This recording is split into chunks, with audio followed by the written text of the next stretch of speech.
Hi, everyone. My name is Georgette Truan. I am the host for Real Talk with Miss G and the Gang, and I also work for the law office of Vincent Davis. I have my co host with me today, Darren Guai, and Dr. Tanya Fowler. I want to open up the show with this. Many of you guys called me today, and yes, last night actually, and today, this morning. And the ones I'm referring to right now are new to CPS. They don't know their tactics or their strategy. Family members, let me address you first. Grandma, grandpa, aunts, uncles, sister, brother. When CPS becomes involved, the first thing they want to do is separate you from the mother, separate you from the parent, period. They're gonna go to you and tell you guys things about the mom or the dad. That's not true. They're going to make up stories. The reason they want to separate you guys apart is they want to make sure that the mother or the parent in general doesn't have a leg to stand on because they want her or him isolated. Now, the person that called me, the people that I'm speaking about today, had no prior CPS cases and they're new to this completely. One person, in fact, in particular, I mean, she said that most likely it's her ex-husband, which I believe 100%. She has a 13-year-old boy. The 13-year-old boy supposedly does chores, right? So, but supposedly the social worker said the boy doesn't want to be with the mom. But the boy was complaining that he does chores in the family business and he doesn't get paid for it. But it's a family business. Everybody's involved. Everybody's together. Cleaning here and there, but the mother does give him money. She does take care of him. He has everything he needs. However, the social worker said to the mom that is due to neglect. Now, chores or involved with the family members has nothing to do with neglect. All the boy said to his father that he's tired of moving from home to home. So the father automatically, of course, he made a report before last year that was unfounded, closed. Now DCFS is back with the same report, but now they're going to most likely give the child to the father that made that report. Now, she said, the parents said that when CPS contacted her, she wanted to come to the home. Now, that parent has more than one child because she's remarried and she has children with the other father. Now, I told her this: when one child is involved, all children are involved. And what CPS does is they meet with you, ask you questions, but then what they do is write something completely different in their report. And I know most of you guys already shared that with me, and it's true. Whatever you say to them, it will be written completely different than what you said. Whether you meet them at the sheriff department or you meet them at Starbucks, it doesn't matter. Now, the social worker will intimidate you. They want to come to your home. I suggest you guys lawyer up because they will go to your home. They will see the home. They will say, oh, yeah, great, no problem. Everything seems okay. They walk out, they go to court, get a court order from the judge, and then to say this neglect and abuse. Then they come back with a police officer or two to remove your children. And when one child is involved, all of them are involved. Even if you had children with another parent, another marriage, whatever, it doesn't matter. All of them are involved. Their main goal is to place children with foster homes. Not so much with family members, even though the law states children should be placed with family members first. That's the law. However, they will make up excuses. Your mom lives in Arizona, example, or your mom lives in a different county, example. Your mom lives in Zimbabwe, Africa, Canada, Hawaii. It doesn't matter. They will make up excuses why they can't transfer that child or children to that county or state. That's a bunch of lies.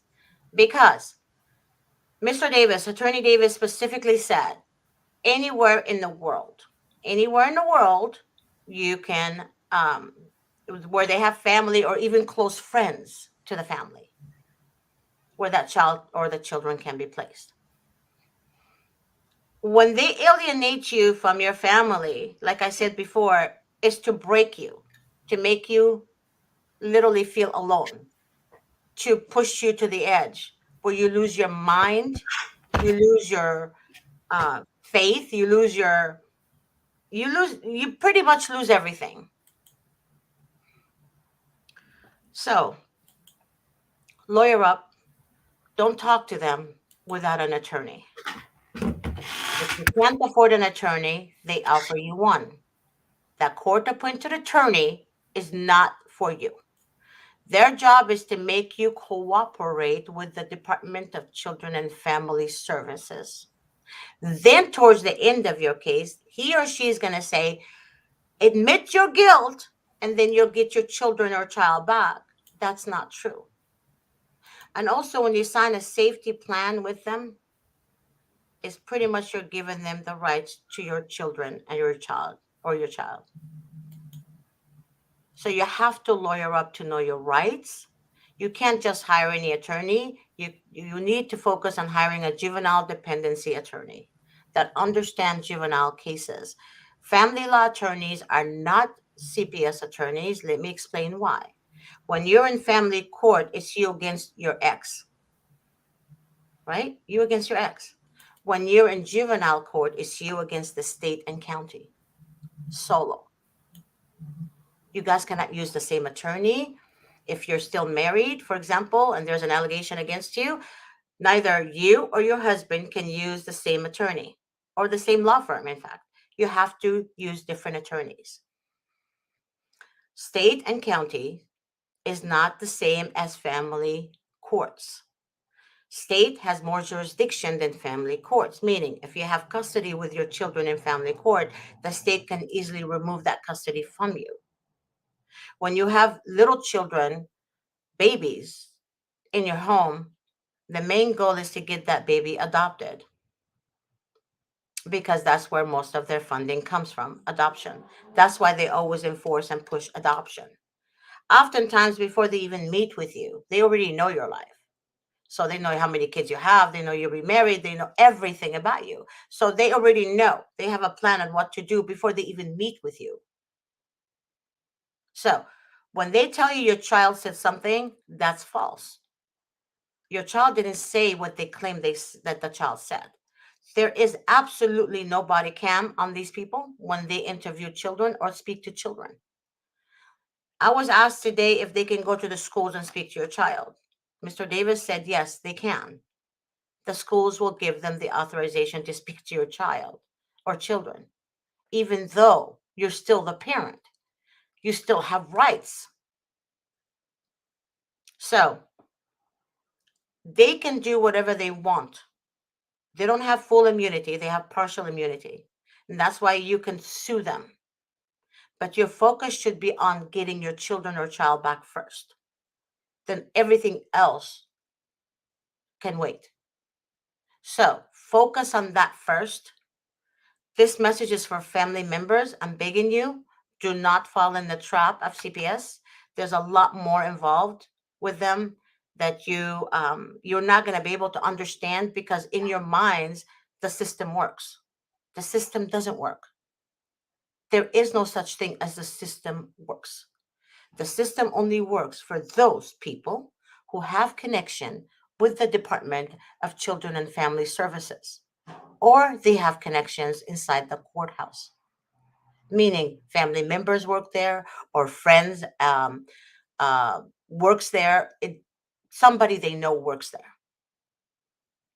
So that's the people that those are the people I'm not talking about. I'm talking about the people that have absolutely zero connection to the courts or social workers. Also, keep in mind, oftentimes children and family services keep the children with, if the father is the abuser, they will choose the abuser over the mother. If you make a report to protect your children with the police department, the police will put the report under your name. The social workers will see your name and it will go against you. And they're going to come back to you and say you failed to protect your kids, even though you called to make the report for domestic violence, example, to protect your children and yourself. Oftentimes they're going to say it's you that failed to protect. So keep in mind, the mother is accused for everything. Now, there are cases where mothers are on drugs and they don't want to stop using.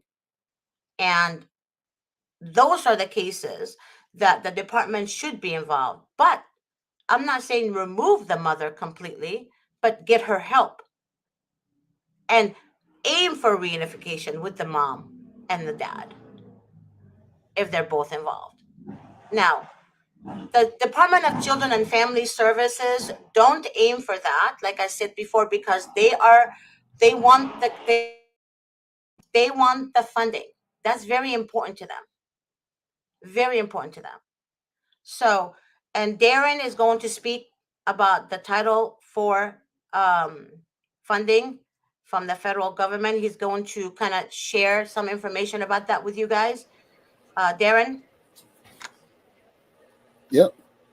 So first, I just because you were talking about that, this clicked off in my head something. What she's talking about comes right from a Child Protective Service investigation here in the state of Maine. Comes from the Office of Program Evaluation and Government Accountability. It's because there was so much bad going on up here that they had an audit done. And this is specifically, as you said this, Georgette, and it knocked me in the head because this is something that I had highlighted. This is their definition for neglect. Caregiver not meeting basic needs and has refused assistance, not protecting child from physical, emotional, or sexual harm by others, truancy of children ages 7 through grade 6, caregiver absence or abandonment, or involving child in criminal activity that involves danger or serious injury. What child abuse and neglect is not. Some situations may indicate that a family or a child needs community services or support, but do not meet the definition of child abuse or neglect.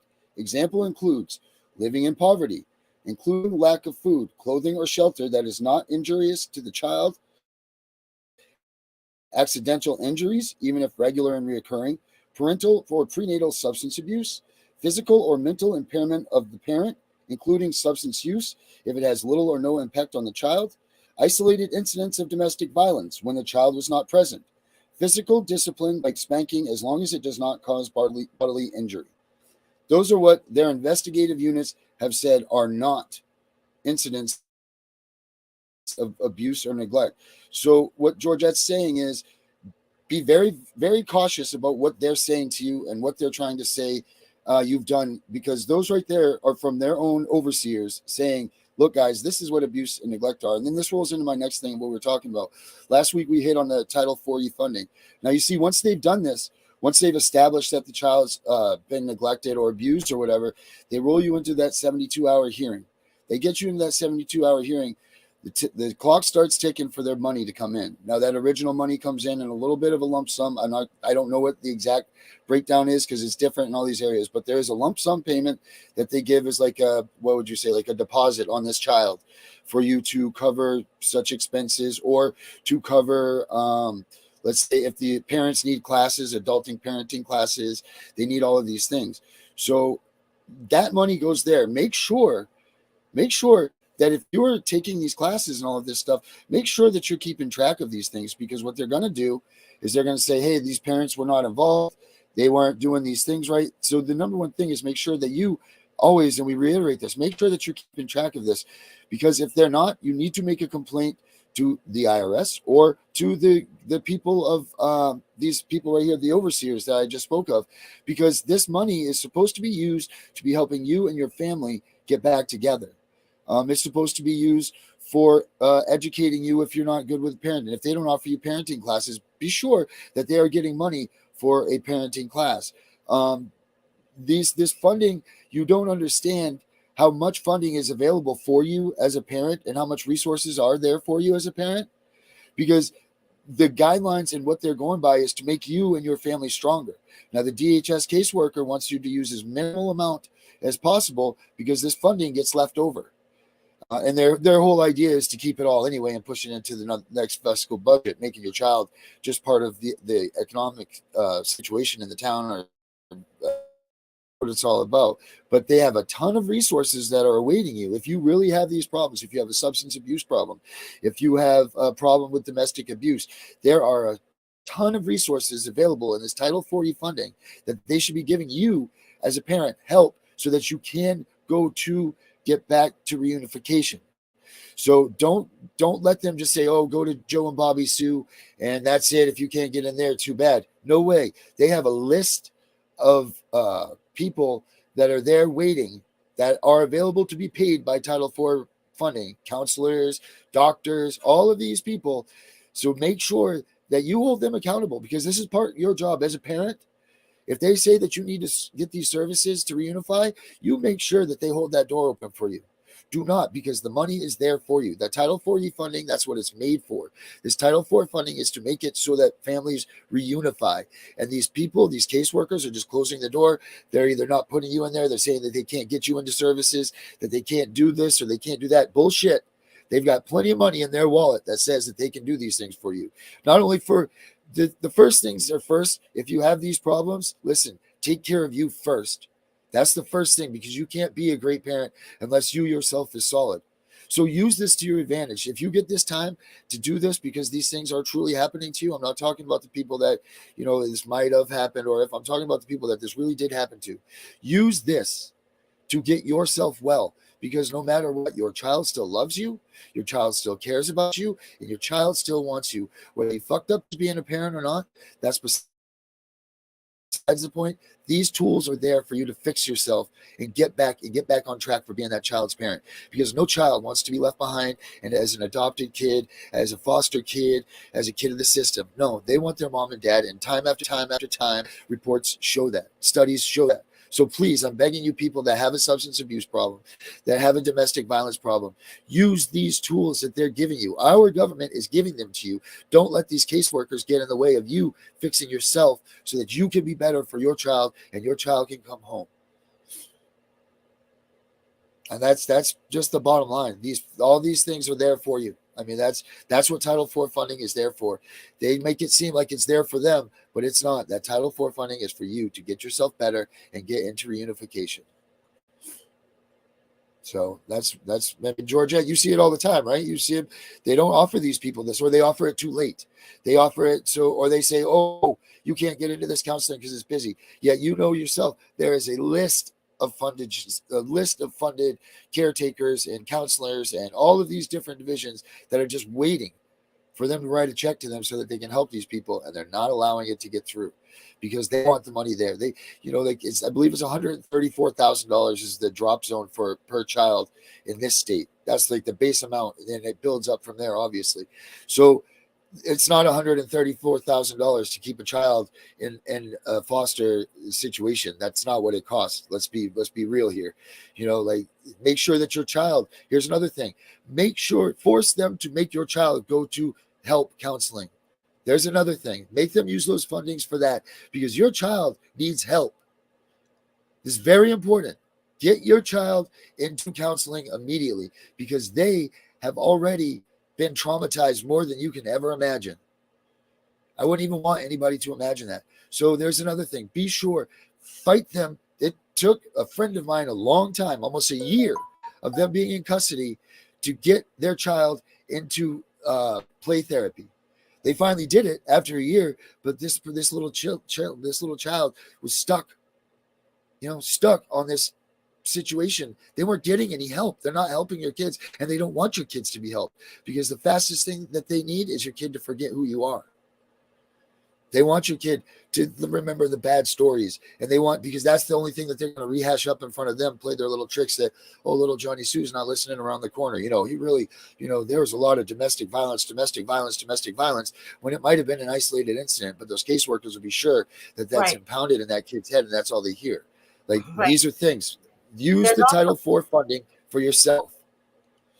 but I'm sorry to interrupt you, Darren, but listen to No, this. no. I want people to go to the Social Security Act of 1935. Through this entire act, the children are referred to as dependent children. And if you look at section 406, the term dependent children means the child under the age of 16 who have been deprived of parental support or care of the reason of death.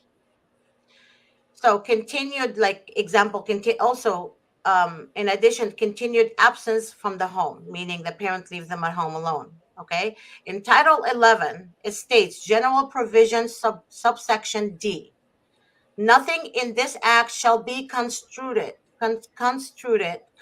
sorry, or authorize any federal official agent or preventative in carrying out any of the provision of this act. This includes CPS workers because they are an agent of the state.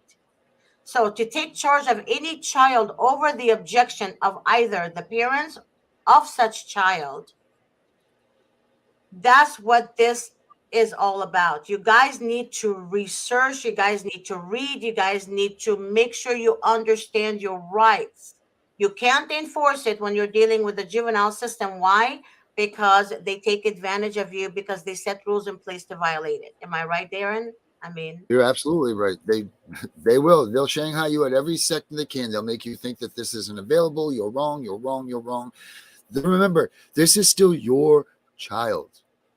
Until they hammer that gavel down, and then even still, this will always be your child. The only person that can take your child from you is God, and that's a whole nother subject. But remember, this is your child. If your child needs help, get them help because right, they're not going to allow you. right. And also Darren and Dr. Fowler, they also operate on the hearsay. And the judges always take the recommendation of the social worker. So don't ever think the judge is going to side with you as a parent. Ever. In fact, I had one call. She said to me that the judge ordered in the last hearing yesterday for the children to be placed with the grandparents immediately. The social worker turned around, told the mother, we have to do this, we have to do this, but nothing has been done. Nothing.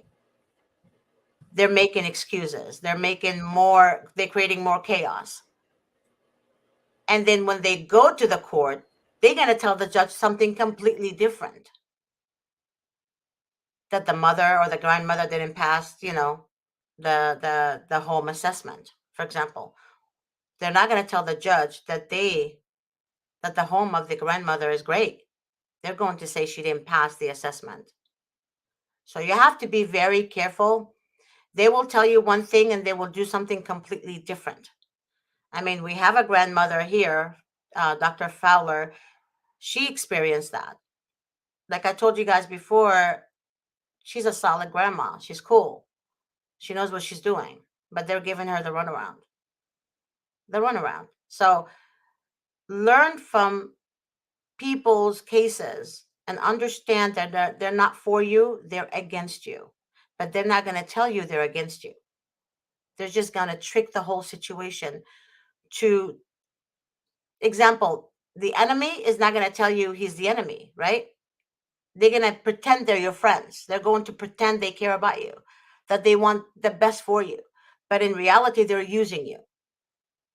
They're using you to get closer to you, to use you, and to hurt you.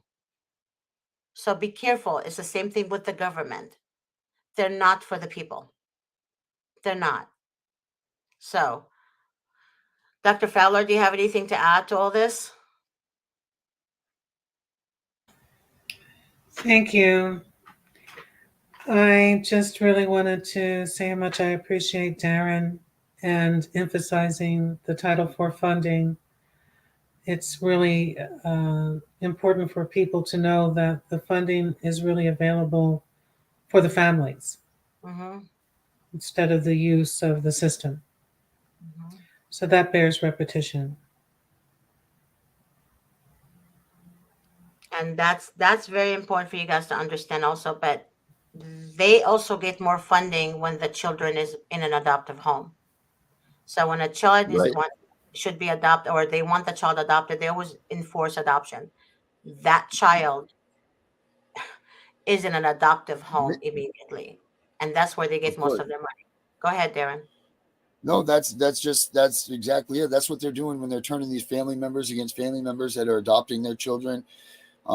Like Georgette's saying, the fastest thing they can do is get you into a pre-adoptive situation because it makes that train go so much faster. Now, if you go to a TPR hearing and you're sitting there and your child isn't in a pre-adoptive situation, that's when you're going to find that they'll say, okay, let's extend reunification, for whatever. Now, if your child, and that's the first thing, that's one of the first things they ask when you go to that TPR hearing also is this child in a pre-adoptive home? Yes, Your Honor. Yes, Your Honor. Yes, they are. Buckle up, people, because here it comes. You better prove something insanely amazing for them to let you get out of that place with your kid, because that pre-adoption has just secured more funding for them under a time period which the federal government has allotted for them to adopt that child, for them to get, I believe it's another $4,000-$6,000 as a bonus for doing that. See, all of these guidelines that they go by, if you do your research and you look up Title IV funding, the families, what is it, the Family Safe Act, right? The FASA of 1993, I believe it was. Family Safe Act, right? Family Safe, yeah, FASA, whatever. It was 1993. It was Bill Clinton's doing. Look through there and you'll see what guidelines they have, so that it shows like the caseworkers got to get your kids in and out of there in 12, get the child adopted within, I think it's 12 to 15 months. They get a bonus. They get so many kids a month. They get incentives. They get all of this. Now, all that is part of Title IV funding also. See, so there's a lot of wish-washy money in there, because there's a lot of money that's saying, hey, help out these families, but then there's a lot of monies that say, hey, get these kids through here like a cyclone and we can give you more money, so all I can say is take every step very slowly and cautiously. Everything that you do, proceed with caution, cross your I's and dot your T's in every step of the way along this line, because you don't get a second chance. There's no second chance. You can sit there and you can try. I got a friend of mine right now that's trying like hell, that's been TPR, that's lost an appeal, and he's trying like hell. But you know what? There's not a lot of avenues to pursue. The more you lose, the more those doors shut. And it doesn't matter if you're the best parent in the world. It doesn't matter anything. When those doors shut, they go one way. I'm sorry to say. You don't go back through them. So, that's all I can reiterate is proceed with caution. Question your caseworker, contact their manager, let them know that you're not stupid, and let them know that you're not going to be rolled over. I mean, it's your child. Again, I can't reiterate that more than anything. Be respectful in doing it, but that's your damn child. You have some strangers that just took your kid from your house that are getting money from some sort of government agency saying swiftly pass them through, and you as a parent are going to allow this to just stand? No, we can't, because it's only going to get worse. Pretty soon it's going to be 6 months. Pretty soon it'll be 3 months. Pretty soon it'll say, you know what? We got your kid. We're adopting it immediately. I mean, that's the way this is going to go if people don't stand up. And it needs to not just be the families that are involved in this, because no one listens to the families that are involved in it. We're quacks. We don't know anything. We're just crying because the system beat us. That's all we're doing. No, we need everybody out there. We need the other ears. We need the uneducated to become educated. We need the people that are not involved to become involved. And that's the main thing. Right. And also keep in mind that most of these cases have no real due process. And so basically, CPS will tell you that they have allegations, but no real true facts to those allegations. There's no facts. No, absolutely no facts. They completely operate on hearsay. Hearsay. That's it. It's hearsay. And like I said before, and Darren said before, it's all about funding. That's why they operate on the hearsay. And the social workers know this, by the way. Do you guys remember when I shared with you about the social worker that left the department?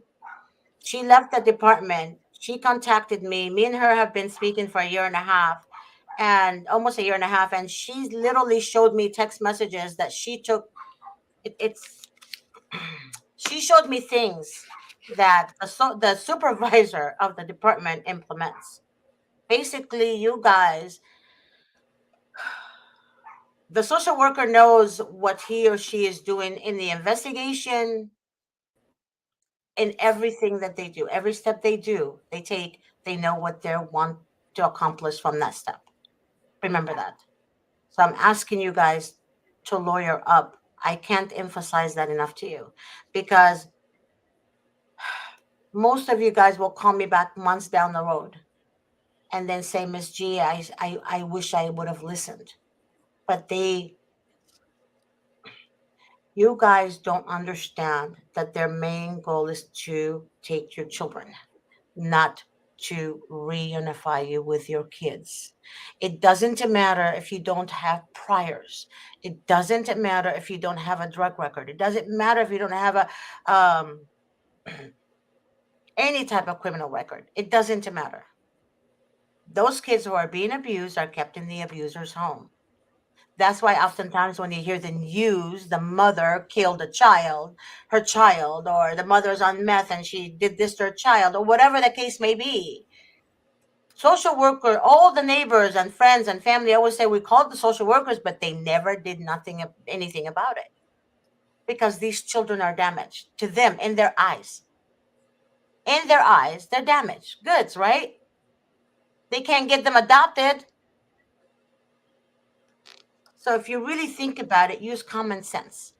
Why are they turning the other way when there's real abuse happening? And why are they focused on the families that are not abusing the children? Children are healthy and happy.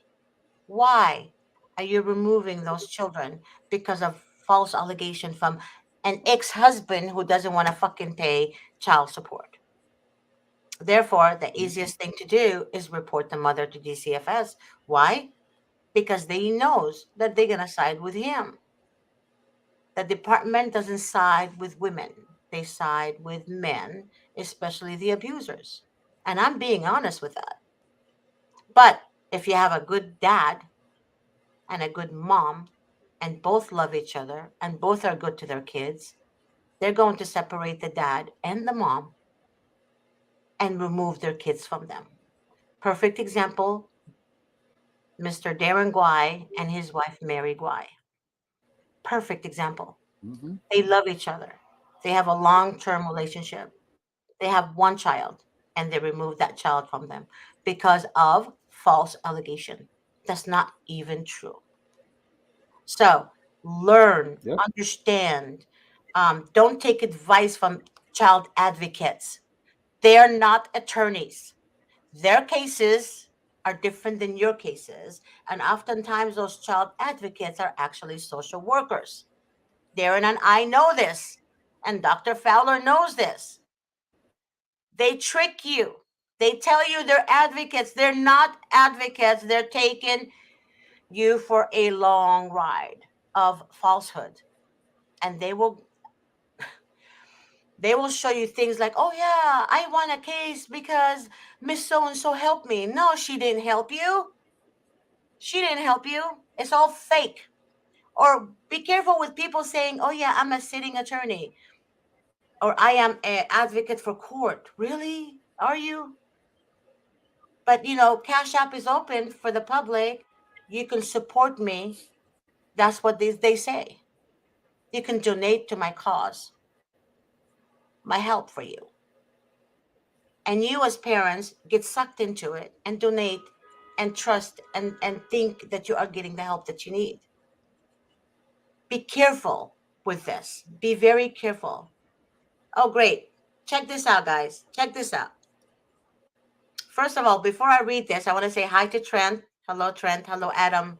And Adam, Grace, the show producer, already texted you her, shared the email for you. Email her your name, your phone number, your email, your name and your phone number, and let her know that you want to be on the show, and she will call you back. Okay. Now, Stacy wrote, my ex is an attorney, formerly for Nigeria County, CPS in New York. He has 4 CPS indications, and they won't bring my kids back to me. His lawyer for his bankruptcy is also the same lawyer for CPS who does neglect petitions.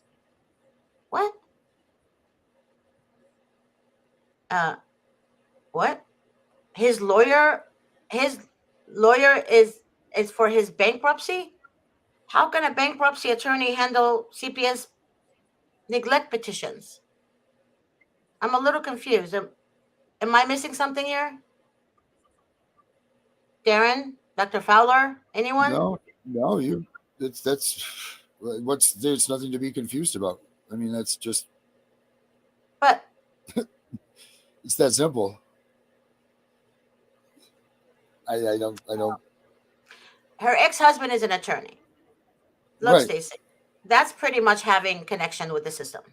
Whether Of you're a course, family that's law loaded up. attorney, That's loading up. doesn't matter. Yeah. Right. It's like, what is that?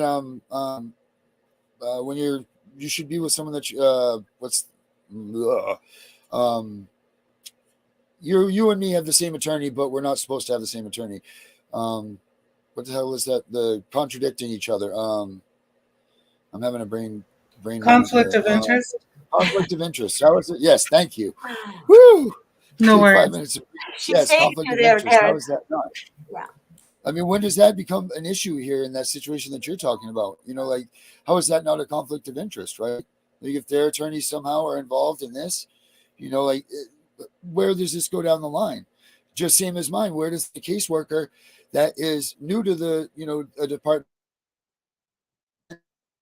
You're cutting in and out, why is that not? Darren. Okay. Why are those, like, why are these things not conflict of interest, and how far does they reach in this case? Because in a regular court system, these things wouldn't be stood for. If your ex-wife, or you got divorced and then you married a judge, for instance, like, when is this going to show that this is bias, or this is, this stuff is not, like, this is getting too batched up. This is conflict of interest. Someone doesn't stand a chance. Like, this is just getting to be asinine. Okay, you're right. But I want you guys to understand this part right here. Stacy also wrote, my kids disclosed strangulation to Nigeria County CPS, and they called it appropriate caregiver, no safety concern. Exactly, with the report I was telling you guys about the firefighter, dad, father, and the mother, where the aunt works for the Department of Child Services, and he was with another woman doing the divorce, and that woman was a district attorney. I told you guys about that client's story before in our office. Now, Stacy made a very important point right here. This is what I was trying to tell you guys earlier. The kids disclosed the abuse to the CPS office, and they called it appropriate caregiver, no safety concern. If that was the mother, they will remove the mother for child abuse. Remove the mother, the kids from the mom, rather, for child abuse. But do you see how the father, the dad, the father, I shouldn't call him dad, but the father gets the upper hand? It's okay for him to do it. But if the mother even took a cell phone from a child, a teenager, that's deemed abuse. But we're talking about real shit abuse here. And they do not trust the mother. They do not give the mother an ear or even understanding what's really going on. There are so many mothers out there who address their concerns. But what do? They said that the mom made up the whole story against the father without even the due diligence of the investigation to be really effective. They're not really doing their job. They look at a narcissistic father and they automatically believe this father. And that's why I call them demonic entities. Only a demon can see through a demon, and they will side with that demon. But when you are the light, they will be against you. And I am saying this. I'm a woman. I speak my mind. And I'm telling you right now, like Darren said to me, that hit me a month ago when me and him were on the phone. He said, Georgette, anyone can be a father, but not anyone can be a dad. A true meaning of a dad is respecting the mother of his children, doing what is best for his children, and not alienate the children from their mom. That's the true meaning. For a perfect example of a dad is Darren, Michael,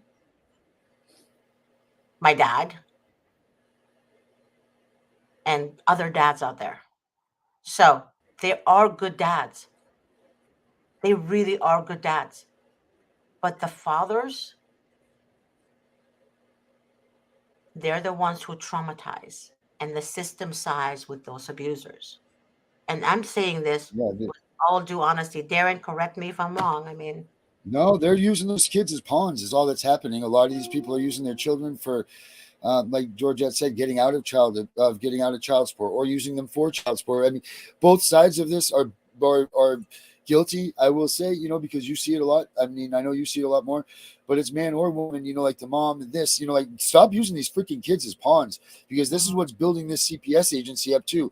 You had 3.5 million calls on children on alleged reports of things happening last year. I think was the number that we heard the other day out of the New York Times or whatever. But you had 3.5 million alleged phone calls on people. 3.5 million. How many of those that they said were bunk or bogus? That's disgusting that people are using their children as a pawn to get back at that other family member or their ex person or whatever they're doing because they don't like their brother's wife or they don't like this. They think it's funny. It's not funny to put people that are in no situation, no anything at all, and you put them into the limelight of a CPS investigation. Full throttle, people. These people don't come in and say, let's look at this and we'll check it out and be back tomorrow. These people come in as you are guilty as shit. You are guilty, guilty, guilty, and good luck proving you're innocent by the time this is over with. but Darren, Because that's their mentality. a narcissistic man, um, a narcissist in general, and a sociopath, they have no remorse. So what you're saying, how could you? How could you? It doesn't matter to them. They enjoy it when they see you. Right. They're not going to understand the cry for that. No, they won't understand that because they enjoy this. The second that it gets going back on them, then they don't have a need for it. Like once it's back with them, they don't have a need and they'll put it to bed. And until it makes a difference to the ex again, then they'll bring it back up. But when it doesn't, like if the ex said, fine, I don't want the kids, guess what? The narcissist isn't going to do anything about it. Right. Okay, well, whatever. Give her the kids in. I don't want it because the kids are just a pawn.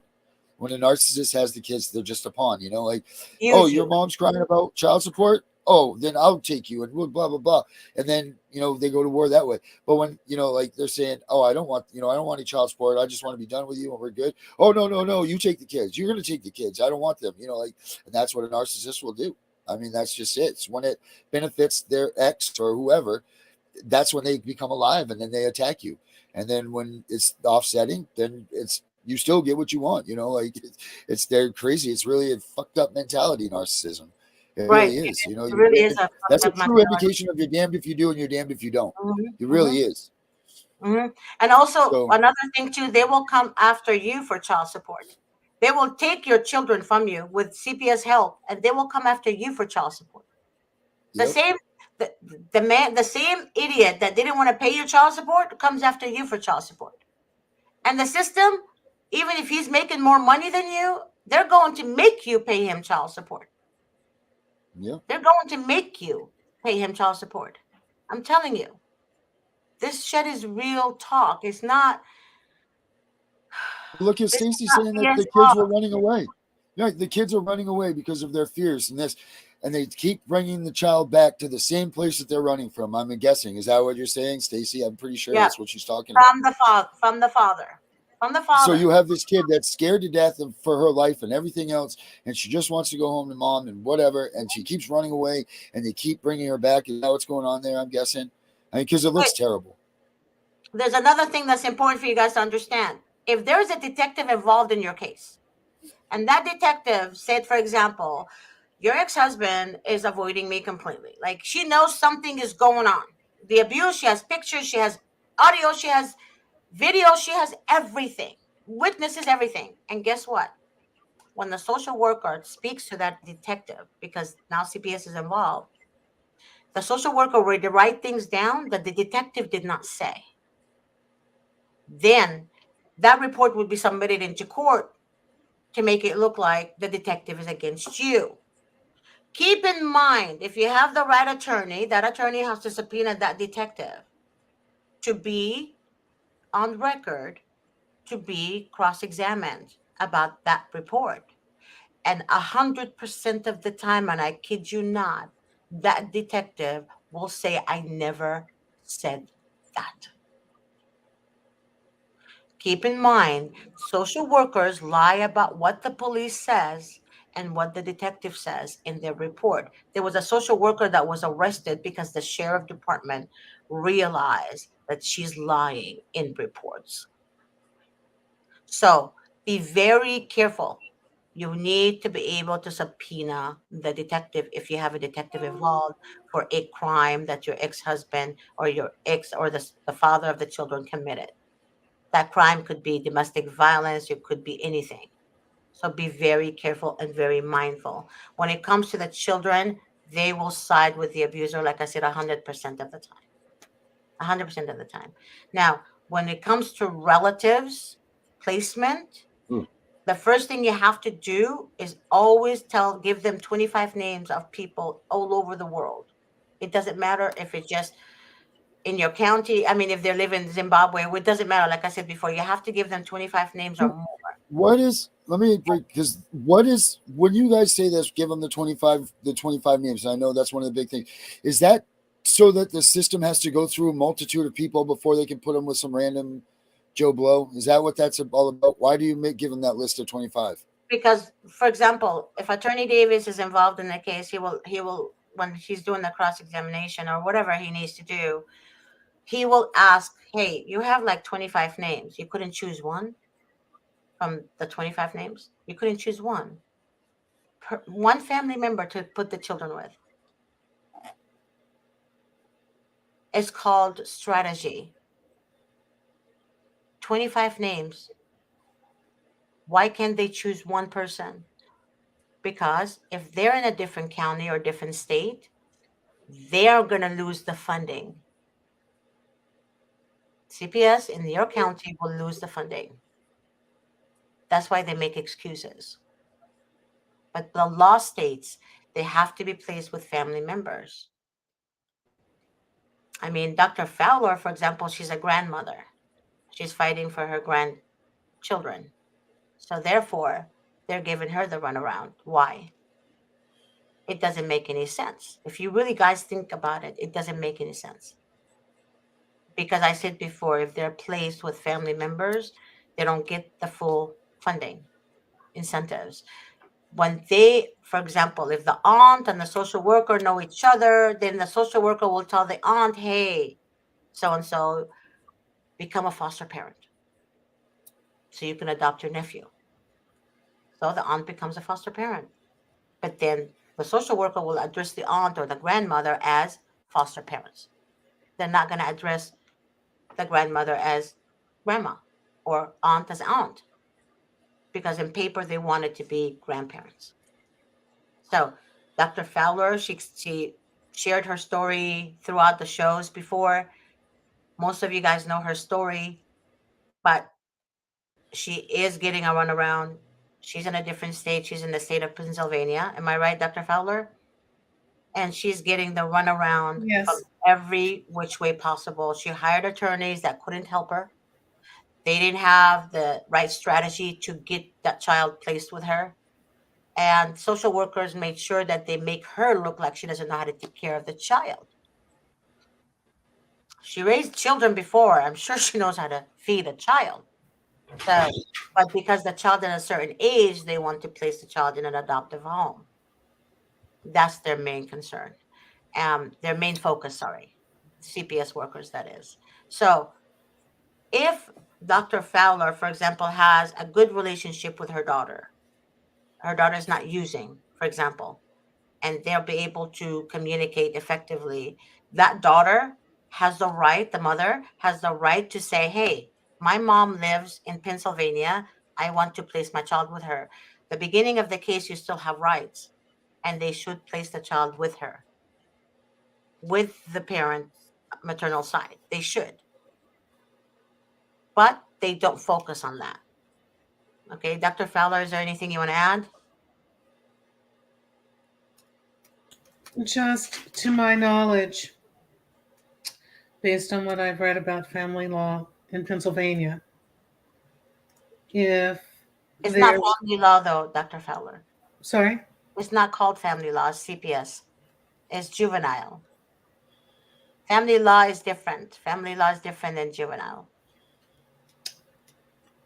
accordingly, you're right, to the dependency, rules of dependency. Correct. In the case of one or the other parent being removed from custody or not being present, technically, there's supposed to be another family member, like a grandparent, who can take that person's place. So if you have a male and a female, they have a child, and dad was somehow removed or excluded, Mm-hmm. then his parents should be able to step in and take his place Mm-hmm. automatically. Mm-hmm. Or if the mother's removed, her parents, mother or father, should also be able to stand in her place so that the child has two sides to represent the child's interests. I don't know if that's ever actually done.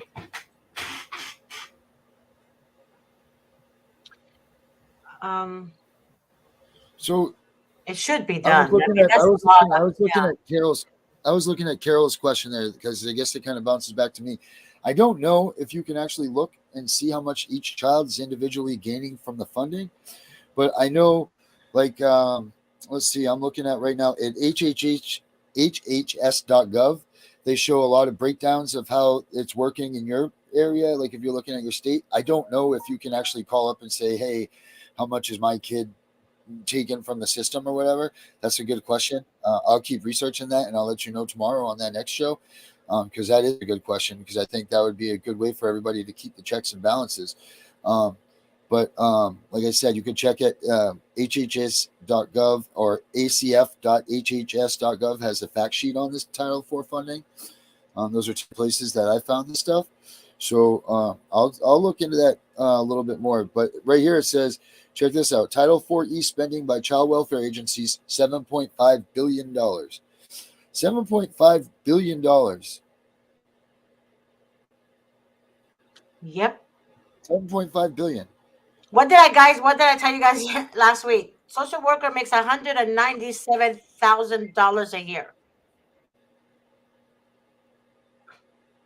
Think about it. They drive It's crazy. Lexus, drive Just like I Mercedes, said, Teslas. Hmm.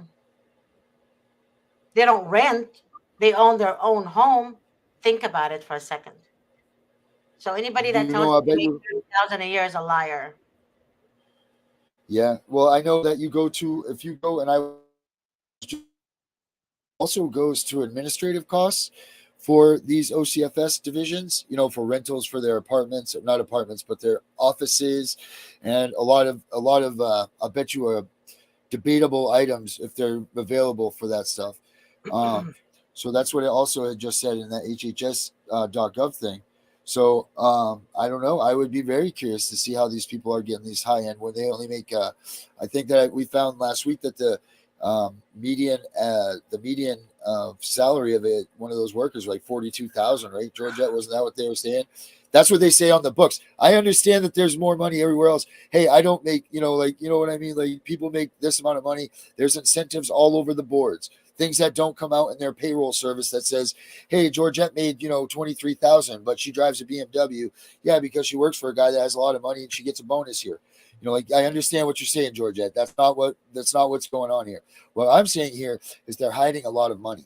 There's a lot of money being hidden that's coming from these budgets. Because what I was about ready to say is, if you look at the main checkbook, which every state has one, supposedly it's an open-ended checkbook that you can check your state, what they're doing with all their fundings, the pay in and payouts and all that stuff. There's certainly a lot of real estate money that comes through the Department of Human Services, OCFS. A lot of real estate for offices there. A lot of real estate for offices. A ton of rentals. That's all coming out of this funding. So, like Georgette says, everything doesn't, what you read here, what the reality of things, you got to pick up for yourself, because, this is the big problem here, people, that, yeah, we're talking about the base of, hey, look at this funding. Look at what they're doing. Well, in reality, that funding isn't doing what they say is doing. I think that's what we're all trying to get at here. When there's $9.5 million spent in the state of Maine last year in payroll for their caseworkers, and there's only 105,000 caseworkers in the state of Maine. Do that math. They're only making in the median of $42,000, but they spent $9.5 million last year. That's their own facts. That's their own numbers. that's I can't say where that money's going, but it went somewhere because they said 9.5 million. So you figure it out, people. Do it yourself.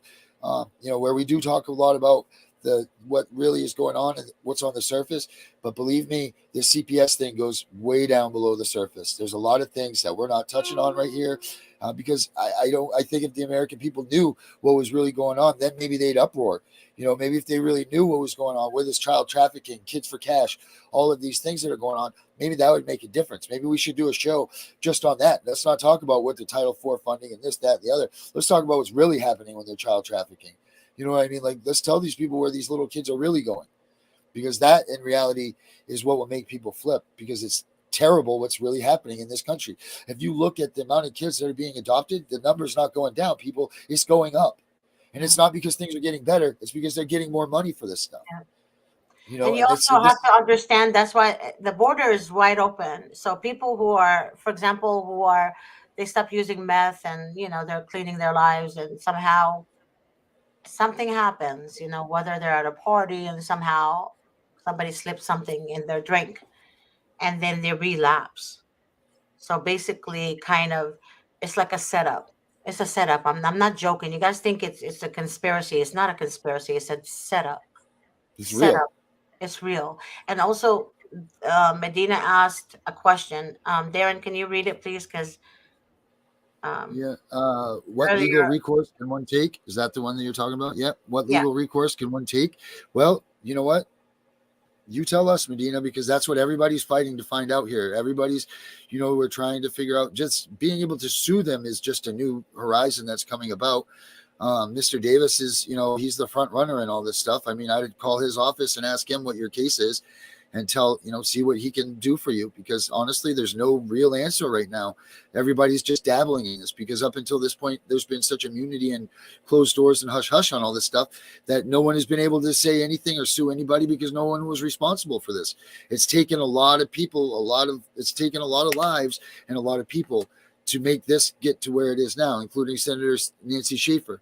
She's really the one that blew the doors off of things to make people start realizing that this child protective service money is not what it seems to be.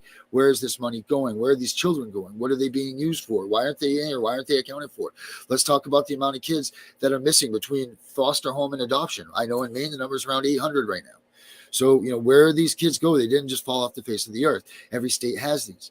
So the answer to that question is, Medina, as soon as you find out, let everybody else know, because that's what we're all trying to figure out, because the faster we can get legal recourse, the faster we can shut these bastards down.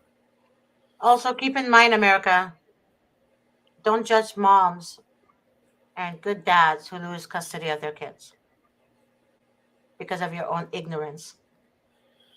You are the same people that actually voted for Biden, and I am so sorry to tell you this. He's a shit show.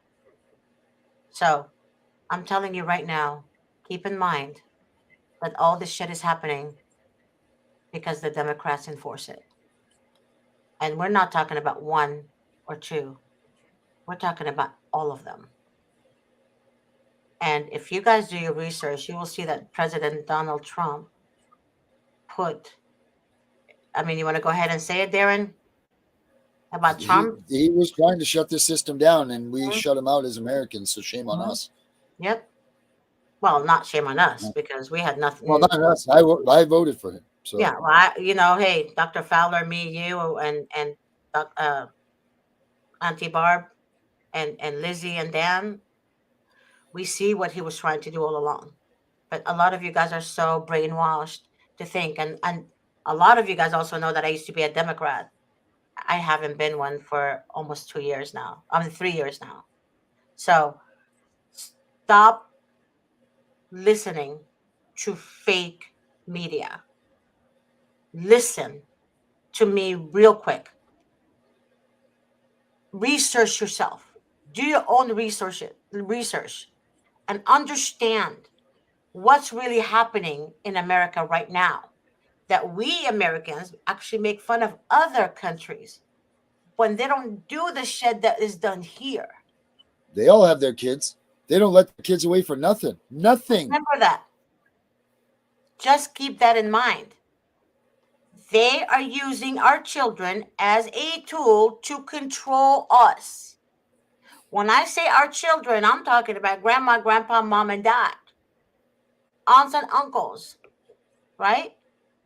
This is family. It's called family. Family. That's who should be involved, not no damn foster parent. I say, fuck them, because they are never gonna love your daughter or your sons the way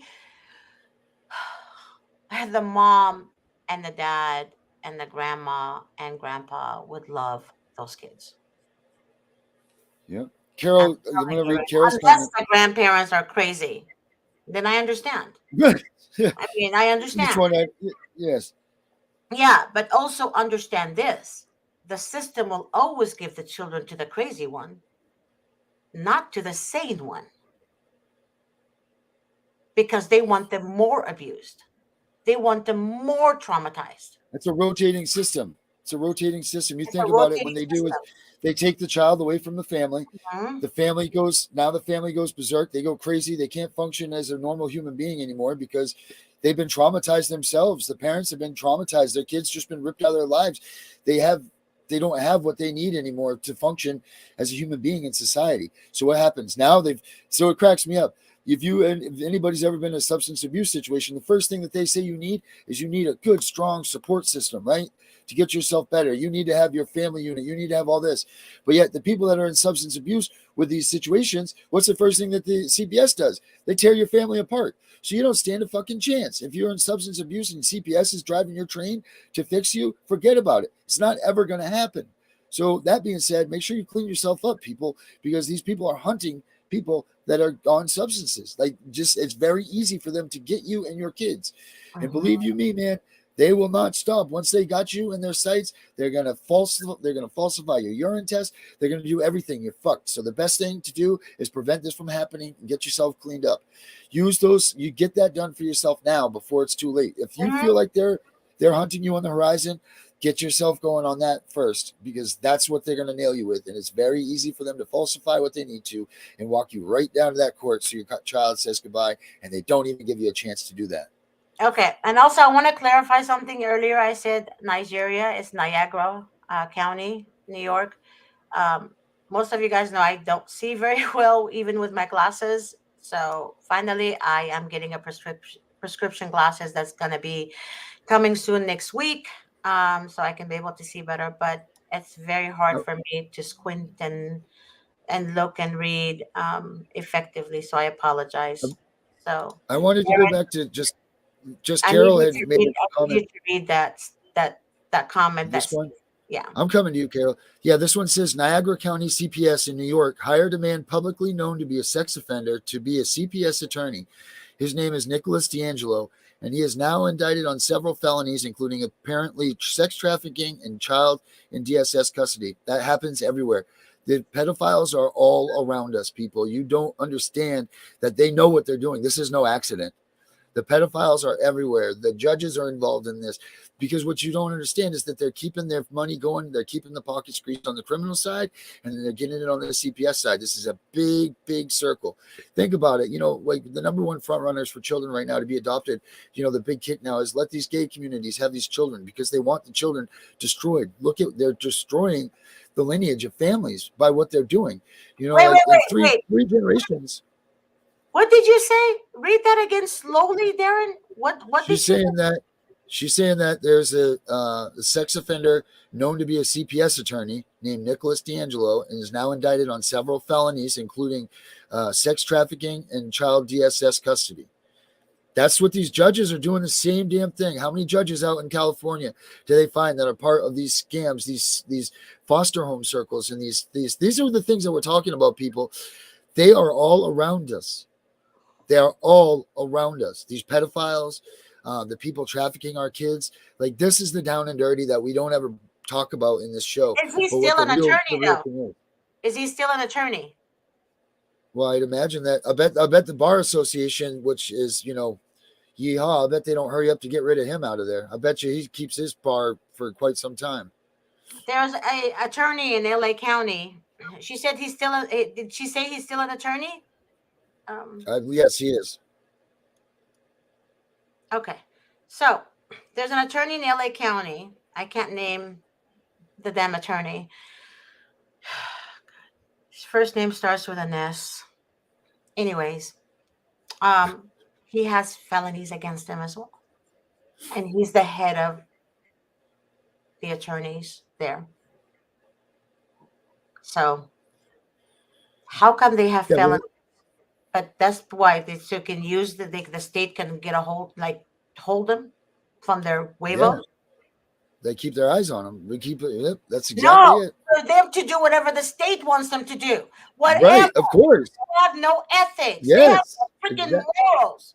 They're That's little puppets to the state and the county. That's why they enforce you guys to listen to the social worker. That's bullshit. Also, another fact, your attorney, if you hired an attorney and say you have to do a CFT meeting, well, guess what? That attorney has to be in that CFT meeting. By call is fine. Zoom is okay. On speaker is fine too. But that attorney needs to hear and understand what's going on in the CFT meeting. But the court appointed attorneys will tell you they don't have to be in that meeting. And they're not required to be in that meeting. That's bull fucking shit. Okay? Because anytime you speak to these mother F's, they are up to something. The minute they open their mouth, they are up to something. Up to something. Dr. Fowler, right here, they told her she doesn't know how to feed a baby. She doesn't know That's how the ridiculous. requirement amount to feed a baby. She's a grandma. She became a grandma for a reason, right? She's a grandmother. She has that title because she has adult kids. They're not dead, right? So she has that title. She earned that title. But they made it where she is completely ignorant. And she's not. She's not. She's just frustrated. She is confused because she didn't know her rights at first. It took her a while to Well, that's understand. what they're doing to a lot of grandparents. There's a lot of these grandparents, they're Shanghaiing them and not thinking that grandparents have a lot of rights. And there's been a good movement towards grandparents being involved in these things. So if you are a grandparent out there, don't think that you don't have rights. Call Vincent Davis's office and talk to them, because grandparents, believe it or not, they have rights. And don't just sit back and watch your kids get banged around. Get involved in this, because you do have some say, and you do have availability to be involved in that child's life, whether the parents are or not. You are a grandparent. You are. So please, call Vincent's office, talk to them, figure out what you can do to get in their lives. Call and just do something, because it's terrible to see these kids just thrown by the wayside. And that's it. This is Carol. I've been trying to get to her. What I was going to say to her is she wants to be, one of her comments before is she wants to scream as loud as she can about this, to expose this stuff. She's been involved in a 70-day. She says, I never imagined in a million years that I'd be dealing with CPS. It's a nightmare. Thankfully, I have the ability to fight back, but I do feel hopeless. 75 days and not one word about my kid. Mm-hmm. Yep. That's when they want you to break. That's why they keep you that far away from your kids. They want you to break. And they want their kid to forget about you. They want your kid to be replaced in their heart. There's a study that went on. There's two studies that I'd like to mention right here. There's one study, which I mentioned last week, from the University of Baltimore, that shows that, oh my God, brain fart. Let's go to the John Hopkins ones here first. Broken heart syndrome is a real syndrome in a child. it's a heart. Your child will start to get heart murmur, things like this. John Hopkins has in fact said that due to trauma like this and being removed from their mom and dad causes these kids to have a broken heart syndrome. Now, the study I was talking about with the University of Baltimore also stated that it takes about a year and a half, which is about the time that they make it to make you a TPR and keep you away from your parents, for the heart to remend itself so that it forgets you, so that it, like when you broke up with your boyfriend, it takes a long time to, remend that, and be trustful of someone again or whatever. These are the numbers that they follow. They do their study and they know what the heart is. So by the time they get to these, that's like Miss G always says, the bonding study. Why is nobody, the number one thing you should be doing when they take your kids is get a bonding study, because the more time goes on, the less bond you have with that child, because they try to keep your child from you. And the child doesn't know any better. A child is trying to just survive and go by what they're trying to do. And then it's into the guilt. You get to the guilt. Now the child's not being honest about you because they don't want to say the wrong thing, because they've got to go back and live with that foster family. So they don't want to say anything against the foster family because they don't know and they don't want to be moved again. People, they're fucking with our kids' minds. That's what's going on here. And you need And to also, realize that this is not a game about us as parents or anything. This is what they're doing. They are ruining our children, ruining them. and also No one cares. keep in mind that they'll take your children if you're Christian, if you have Christian beliefs. Put a Um, Trump sign in your yard, they'll take your kid. they took kids from other parents because they're Trump supporters. They took kids because the mother feeds them organic. They took kids because the mother grows her own vegetables and what do you call it? Fruits in the backyard. The mother has a huge yard, so she grows everything in the backyard. Yeah, there you According go. to That the lady is just saying Department that. of Child Services, that is neglect. Why is that neglect? I have no fucking idea. We just read what neglect was. I just read what they said was the definition of neglect, and none of that sounds like it. Doesn't sound like they're being healthy about their choices. Exactly. But the thing about it is, like I said, they will discredit a grandmother. Perfect example again, Dr. Fowler, other grandparents out there. They will discredit a dad and a mom. They will discredit an uncle and an aunt. They will discredit you as a mother, as the mom of the children. They will discredit you in every which way possible. They will always side with the abusers. I kid you not. I kid you not. I have two people here on the show, Dr. Fowler and Darren. And Darren and Dr. Fowler have their own opinion on CPS. But Dr. Fowler, what do you think about what I just said right now? They will always choose the abuser. I couldn't agree with you more. You've seen it, Dr. Fowler. I I've know you. lived it. Yep. She saw it, she lived it. And just to let you guys know, this woman is educated, an educated woman. She can kick ass when it comes to books and education. And I mean, what do you can you share a little bit of people that just showed up to the show and they don't know about you, Dr. Fowler? You mean my background? Hmm. Okay. I am a doctor of biomedical anthropology. By profession, my work involves providing education, training, and curriculum development for physicians, nurses, counselors, therapists, and social workers. Hmm. For 11 years, I built a practice at Temple University in Philadelphia in the School of Temple School of Social Work. Hmm. I also have a doctorate in theosophy. I'm a theologian and an ordained and licensed minister. So I've devoted most of my life to education and training myself and others. I mean, that's a whole lot. That just tells you all that's just a load of information right there. She doesn't even, oh my God, she doesn't deserve this. She doesn't deserve it. She's not an abuser. She's not a neglectful grandmother. She's not a neglectful person. She's an educated person. She understands even children's behavior, body language. She understands.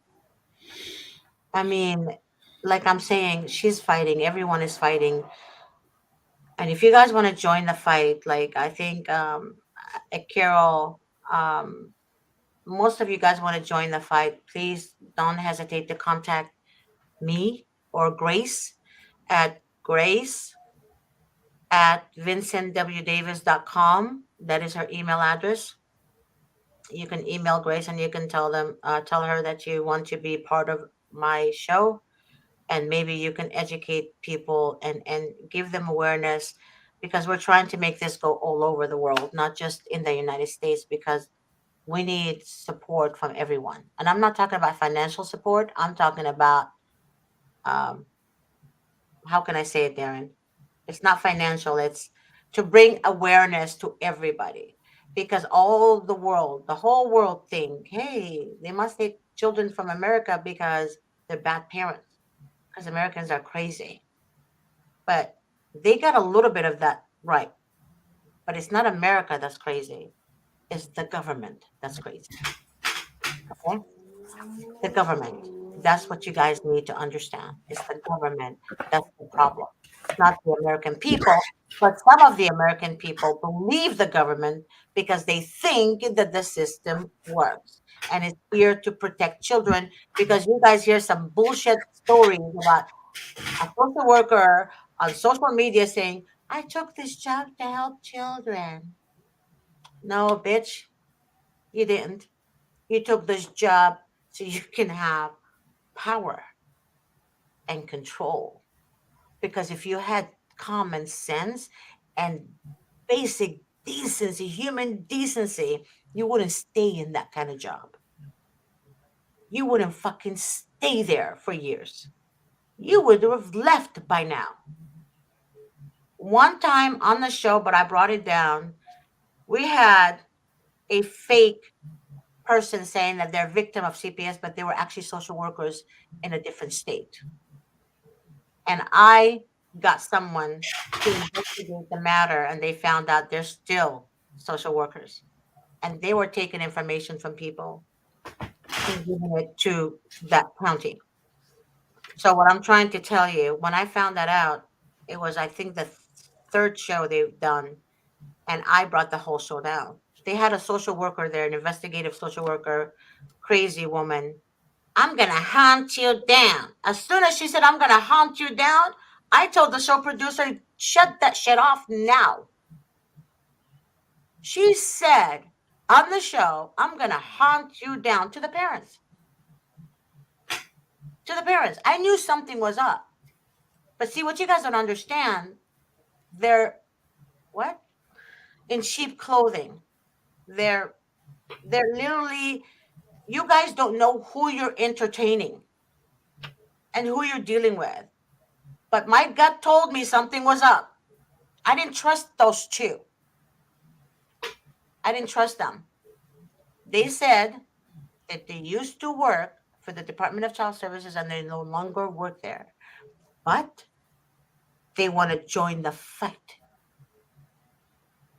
Right? They got involved. The first show I saw, I swear, as God is my witness, as God is my witness, my gut, I felt like I was going to vomit. There was something about them. But they deceived us, but they didn't deceive me because I got an investigator to investigate this shit. So, what I'm trying to tell you guys, be careful who you entertain. Be careful who you entertain. Not everyone is for you. A lot of people will ask you where your county is, where your case is, who your social worker is. They're not attorneys. Why in the fuck are you giving them that information? Why are you talking to people you don't know? Why are you sharing your personal information with people you don't know? So, before I got attacked on that, one of the child advocates were watching the show and they're, oh, Miss G, don't mislead people like that. Don't like say those things to people. Well, why? Why? Who are you? Who are you to tell me what to say and not what to say? To me, I look at it this way. You're just going to meet a stranger in the street and you're going to say, hey, I have a CPS case and my county is this and my children and the father did and none of that. Are you serious? Then there's something wrong with you. You're going to talk to a perfect stranger, right?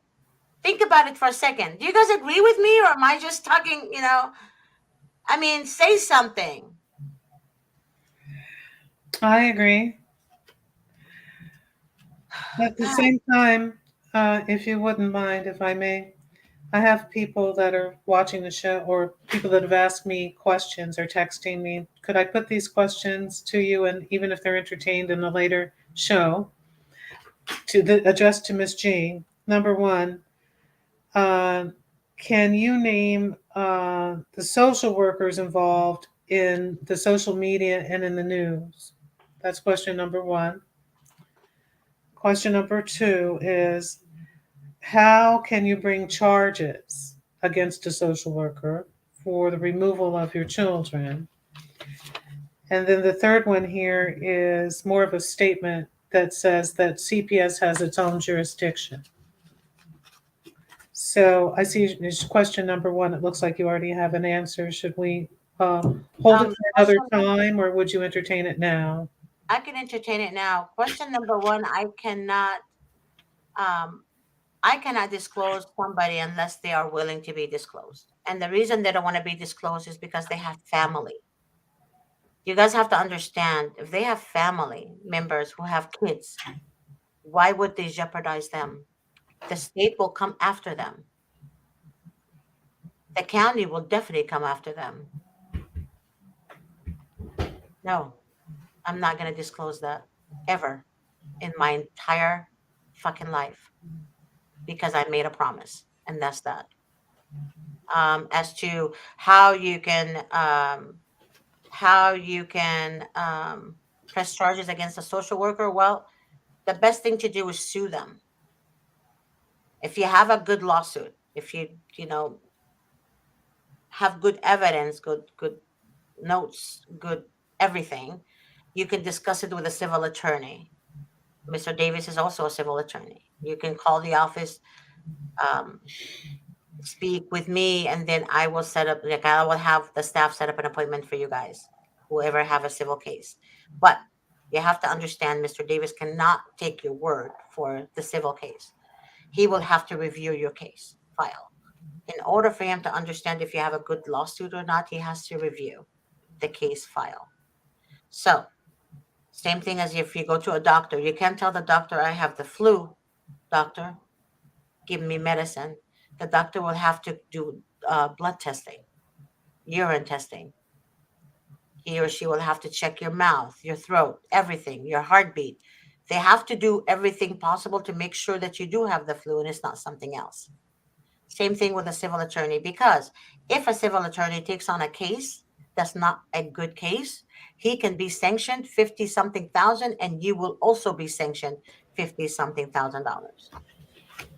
So we can sanction attorneys for taking on a bad lawsuit. And that I didn't even know until Attorney Davis told me. Because I was like, Mr. Davis, this is a good lawsuit, blah, blah, blah, blah. He's like, how do you know? Because the person said.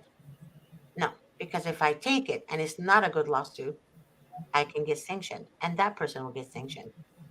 So why would he What do does that? that mean, sanctioned? The court will sanction the attorney.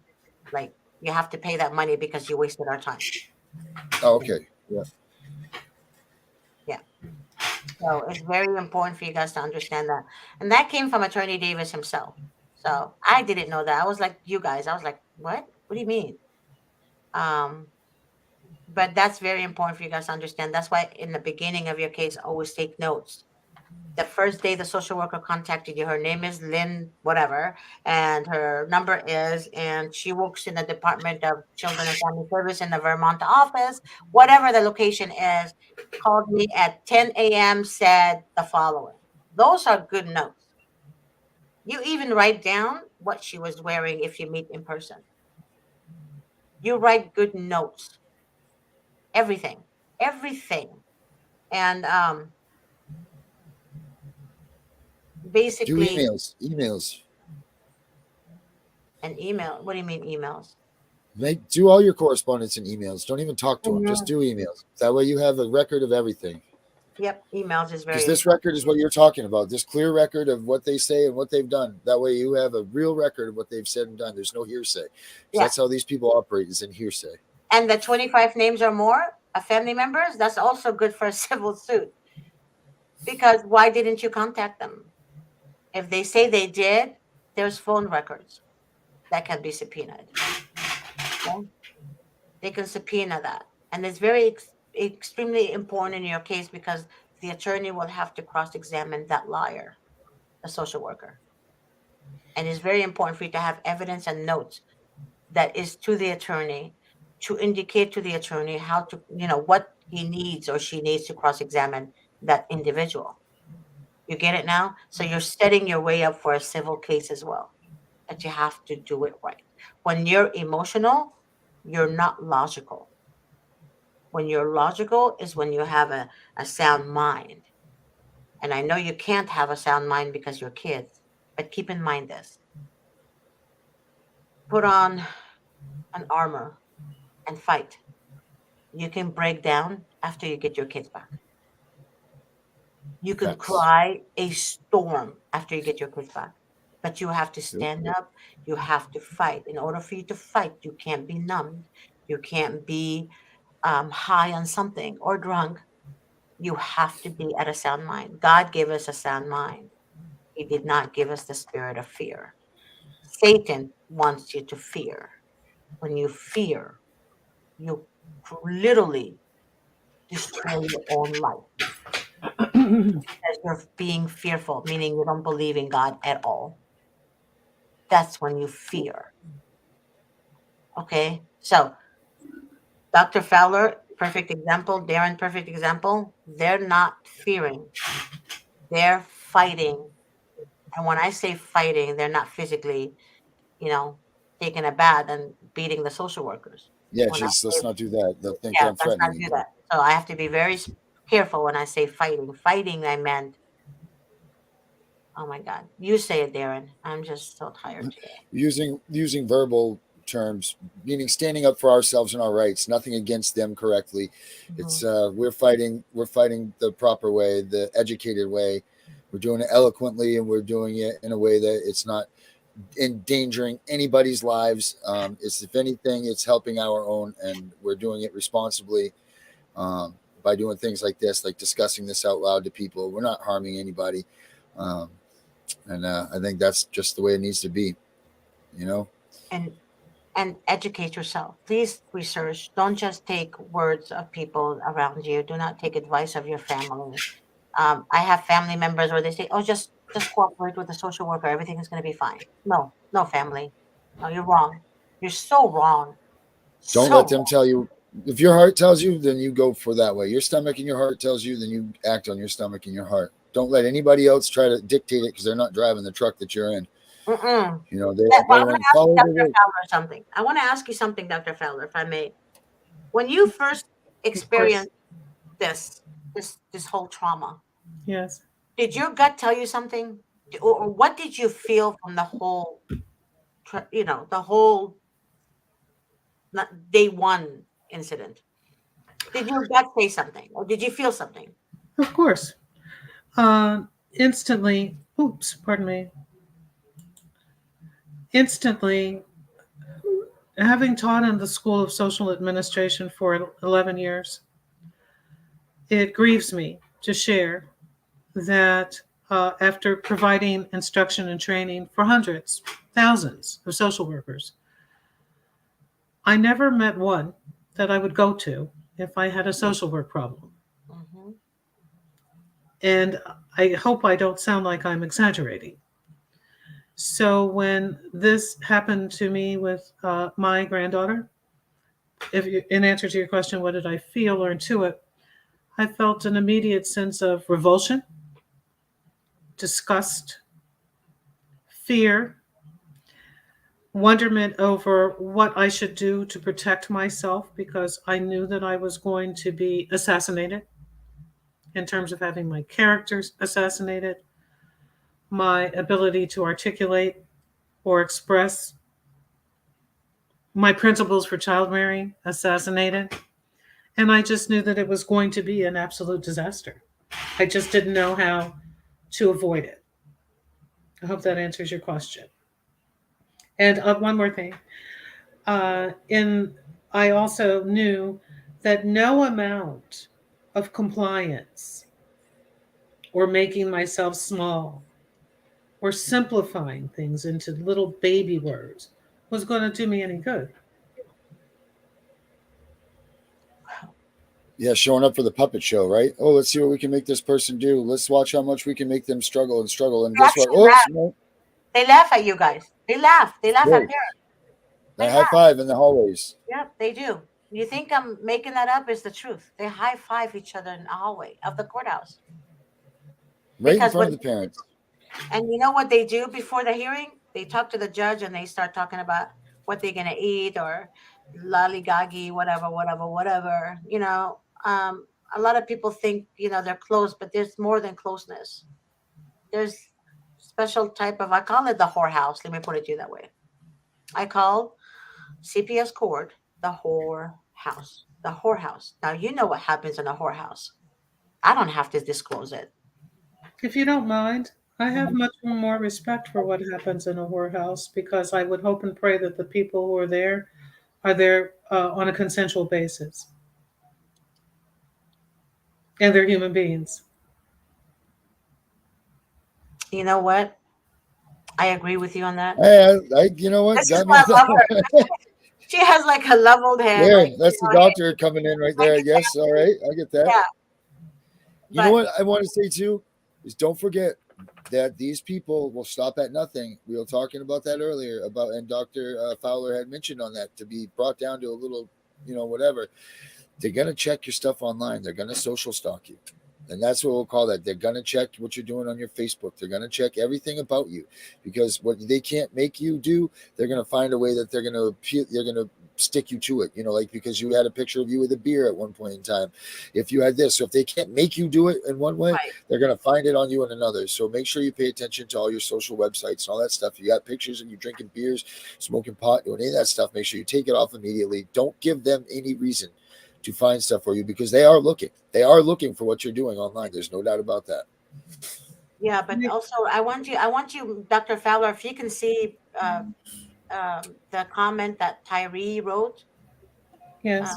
can you please read that? CPS is insane. They wouldn't allow my new attorney into the courtroom for discovery during pretrial today. Is that attorney a family law attorney or a juvenile attorney? I was told that they will not allow family law attorneys. That's what I was told. But if it's a juvenile attorney, it doesn't make any sense. So, am I right, or is there anything you guys want to add to this? I thought that discovery, if that's your attorney, then I thought your attorney should be right there for discovery. Discovery is your right. I think you should call Mr. Davis about that if you got because that should be an automatic see you later bye. I think if I'm reading that right, they just denied him access to his discovery, Mhm. especially his attorney. Then they're in a lot of shit. What about you, Dr. Fowler? What's your feedback on this? Thank you for asking. I'm not a lawyer, but I I deal know. with lawyers by the dozens every day advocating. And again, by my own observation and experience, once you pay the attorney or whoever's going to represent you, their retainer fee, or you agree on the terms, that person then gathers the evidence and makes their entry of appearance with the court. They go to the court and they tell the court, "Hello, Mr. Court, I represent this person. I'm signing in and identifying myself as their legal representative."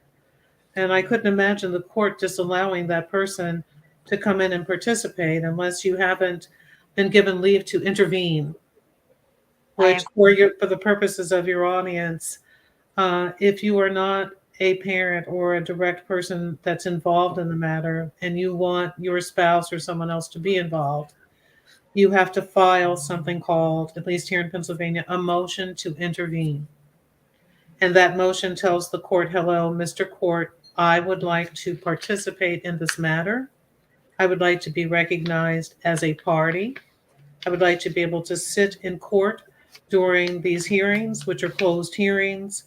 I would like to be put on the witness stand and examined or cross-examined. I would like to provide evidence. But until that happens, then you cannot participate.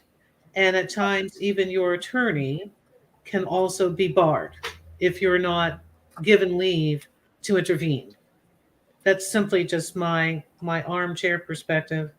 and my personal experience. So But guys, keep in mind she's in Pennsylvania though. Okay, there's rules and the rules the, different, that the Well, rules. differ. That's right. But so I can only imagine that if the attorney is a contract attorney or a corporate attorney, I couldn't imagine here that it would matter to the court what their practice area is. It only matters that they go through the proper procedures to be able to be in the courtroom to file things and to represent you. But well, isn't read, guys. No, Darren, read the next one Tyree wrote, please. but the court-appointed attorney was allowed. He's an attorney. He was allowed 34 minutes after. So basically, the So I don't court-appointed know what that. attorney was allowed to go inside the court except the attorney that she hired. Yes, because, and I don't know the details of that circumstance. I can only speak to what I've observed here in Pennsylvania. Tyree, if you do not have, if you were in Pennsylvania and the court has not granted your motion to intervene, you still must come to court during every dependency hearing. You have to come. Your lawyer has to come with you. The lawyer signs in, they take a roll call with a court officer outside the courtroom. You may be allowed to come into the courtroom and be sworn in other words, recognized as being present. But until you are actually given a leave to intervene, until your motion to intervene has been granted, you're told to leave the courtroom. You have to Okay, leave. what Dr. Fowler is, I'm assuming she's saying is that if you hire an attorney, they have to do a substitution of attorney to sub that attorney out of your case and for them to take over the case. Usually that's done electronically. Once it's done electronically and you get the form back saying that attorney signed for you to sub in the case and he's out of the case, then you have the right to go to court. You have the right to speak. And that attorney is no longer allowed in that courtroom. Is that what you're trying to say, Dr. Fowler? Well, the court, maybe the court in this case, Tyree is saying the court appointed attorney was allowed. He's an attorney. He was allowed 34 Well, minutes she after. subbed out. Yeah. Now, in my observation, when you're looking at the panel of stakeholders, if there are two parents, each parent is assigned a court appointed attorney. The children are also assigned a court appointed attorney. In Pennsylvania, the children's attorney is referred to as a guardian ad litem. Oh, God. Guardian, the word ad, AD, and the word litem, LITEM. In California, it's minors counsel, by the way, just FYI. You know, I just want them to know that real quick because sometimes they might think the guardian ad litem exists in California as well. But she's talking about Pennsylvania, guys, okay? That person's title is residual from British Commonwealth law because Pennsylvania is very old. And originally, the guardian ad litem was someone who was assigned to children in instances of inheritance. So here, to Tyree and to others, the court appointed attorneys, again, for the children and the parents. So there are at least 3 attorneys that are assigned when there's a matter. They're all in what they call a wheel here, which means these attorneys belong to a pool of, let's say, paid volunteers. They're paid a salary and they're appointed on a rotation. So let's imagine that there are 12 lawyers who want to be a part of this pool. And then through some means, maybe random, maybe not, they're assigned to families and their job is to come to court. And for the most part, they do not usually speak in court. My observation, and even after a consultation yesterday, they do not really bring forth facts. They do not really enter testimony. And they kind of just don't do anything but show up. And maybe now and then they make an objection if the family wants to make a progressive move. And but they're there. Now, that doesn't mean that all court appointed attorneys are bad. You still have people out there who are good, who are actually willing to stand up for children or stand up for the right thing. I just myself have never encountered them. No, there is no. Well, Okay, that's your opinion, and I respect that. But there is no court, a passionate, caring court-appointed attorney, because they can't go against the people that pay him or her. If I may add also, with that panel of attorneys, at least here, I can only reference the Philadelphia area. Again, not to repeat myself, mother gets a court appointed attorney, dad gets a court appointed attorney, the children get a court appointed attorney, DHS or CPS has their attorney, and there may be another attorney involved. So you're looking at a panel of 5 attorneys. And like Ms. G said, the others are not going to go against, especially here, the attorney for CPS is from the city solicitor's office. And they have a lot of power and persuasion. And the other attorneys, they're all, in the same pool. So they're not going to go against one another in favor of the right thing for the children, typically. Maybe they do in some instances. And if they do, I would love to hear and discover more about that. And if anybody's looking, the Brady rule is what we're looking for. That allows you to, it's your constitutional right to your discovery. So make sure that when you ask for your discovery, the CPS side isn't allowed to withhold anything. So if they have evidence on you, then they got to show what they have. So I think that goes to what that guy was saying. Also, like if your attorney truly wasn't allowed to go in there and see, get your discovery, they got big problems coming down the pipe. Well, if I might ask a question of a commentator, if they're still tuned in, the question in my mind would be, have you filed a motion to intervene if that's required in your jurisdiction? And if you have, has it been heard or approved by the judge? Maybe they'll answer. I'm sorry. Are you asked? Just asking the viewer who wrote to you that they couldn't get their discovery if they actually have also been allowed to intervene. Do you remember the name of the viewer? I'm not sure. I don't remember. Yeah, I don't remember. Hopefully, they're still watching. I don't remember that. Oh, yes, and it was granted Friday. Well, then if your motion to intervene was granted, Tyree, then that should make all the difference in the world. Technically, that gives you the right to be in the courtroom, to hear testimony, to enter your own testimony, and to, of course, go through the process, which would include whatever it is, cross-examination or discovery. Cross-examination is very important, and that's when if you have a court-appointed attorney, they have to subpoena the right people.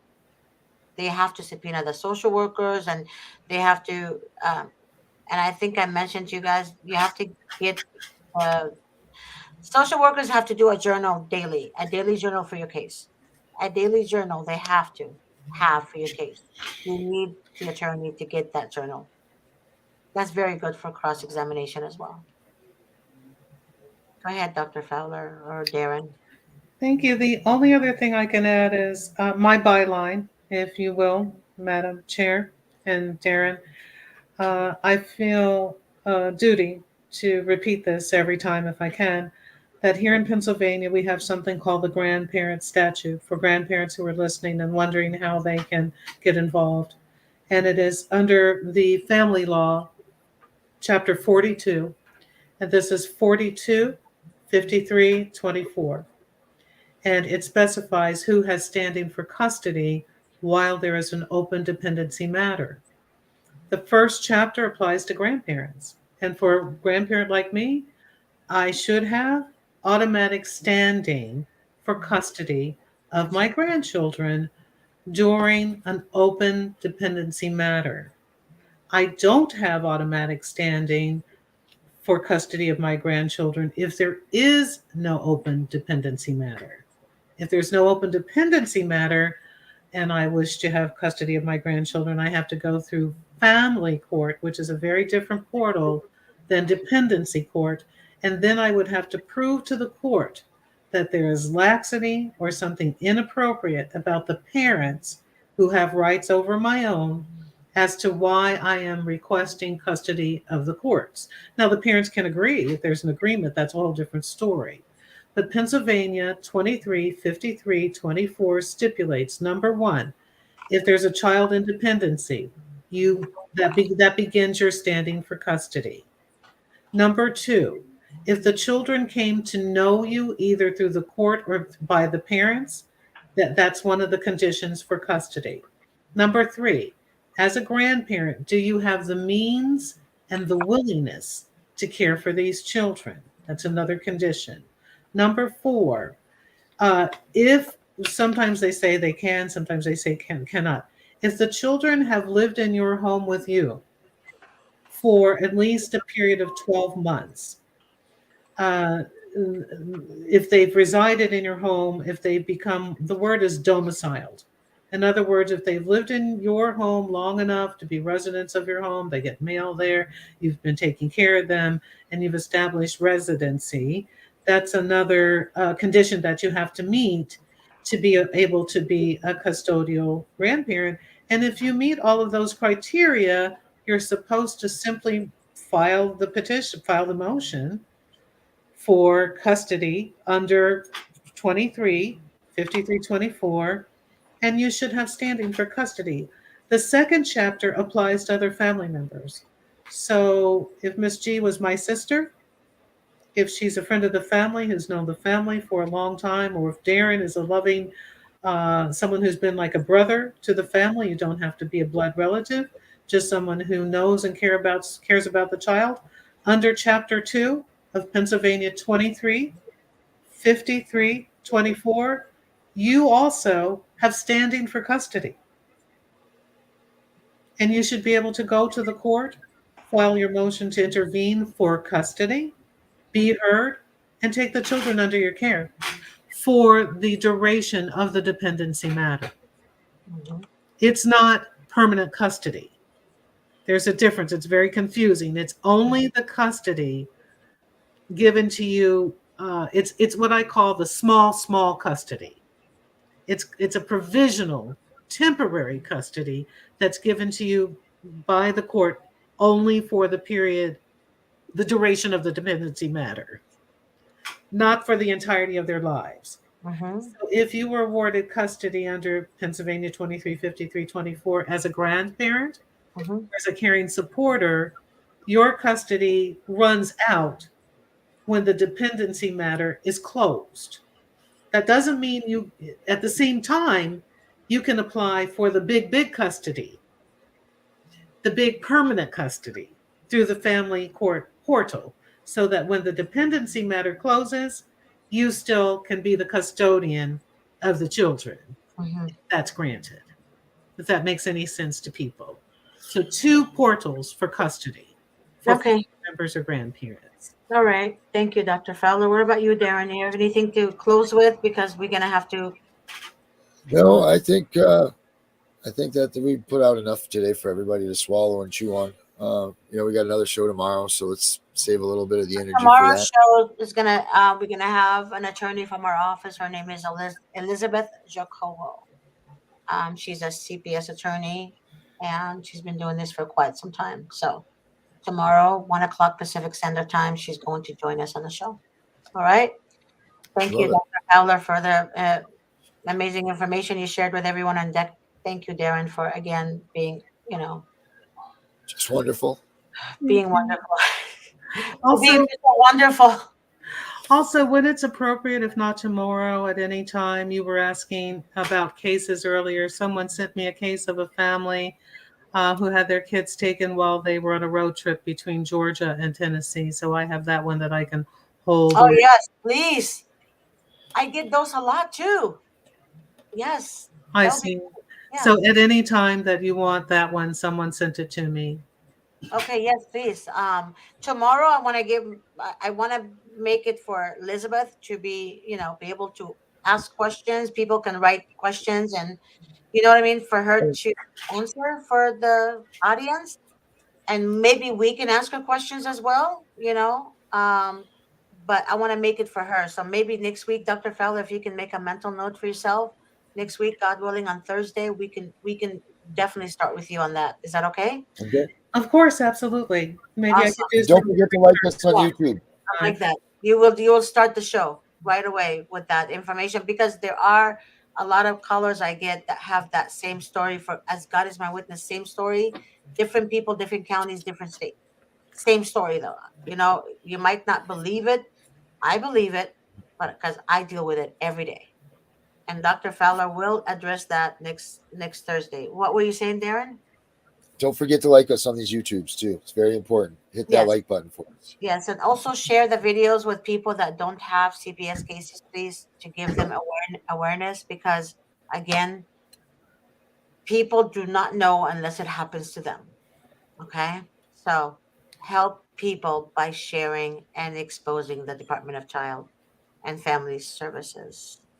Um, Tyree, I just saw that. Perfect. Uh, oh, Tyree, call and ask for Miss G though. I did not get your information. Call and ask for Miss G, and or ask for Joni and tell her that you want to speak to Miss G. Okay, unless you're using a different name, I don't know.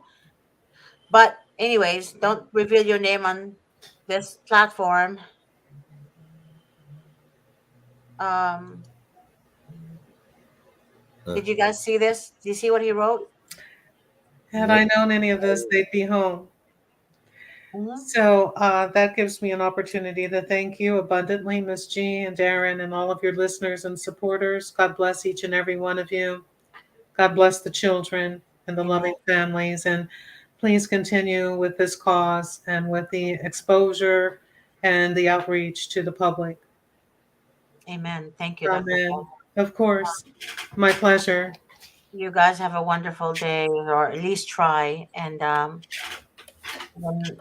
we'll talk later. God bless All you the guys. best. All the best. Bye. Mañana.